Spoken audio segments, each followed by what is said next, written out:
Okay, so let's have a go at proving some of these expressions using the identities that we've just been given.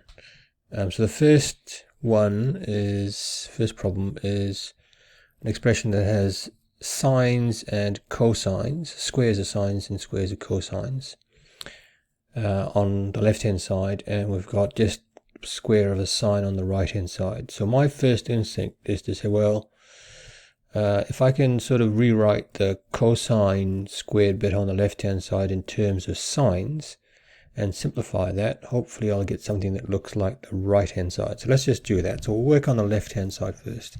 So the first thing I'm going to do is just rewrite the left hand side, just to show that whoever's reading this that I'm working on the left hand side first. So I've got left hand side as sine squared of x minus 3 cosine squared of x. Okay, and then what I'm going to do next is see if I can rewrite the cosine squared of x in terms of the sine squared of x. And we've just learned that the sine squared of x and the cosine squared of x sum to 1. So all we're going to do next is just rewrite that in terms of the cosine squared of x. So the cosine squared of x, cos squared x, is 1 minus the sine squared of x. And then what we're going to do next is just substitute that expression, this expression here, into the stuff on the left hand side. So instead of writing minus 3 cos squared x, we're going to write minus 3 times all of the stuff here, 1 minus sine squared x. All right, so we're going to do that. Okay, so the left hand side is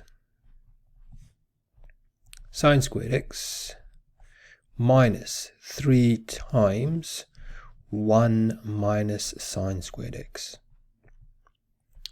Okay, so let's just tidy that up.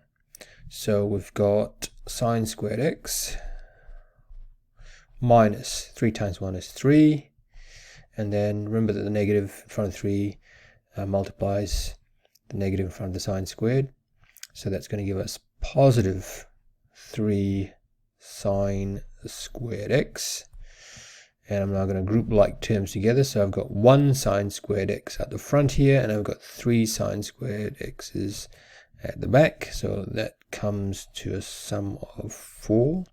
I've got 4 of those things, 4 sine squared x's.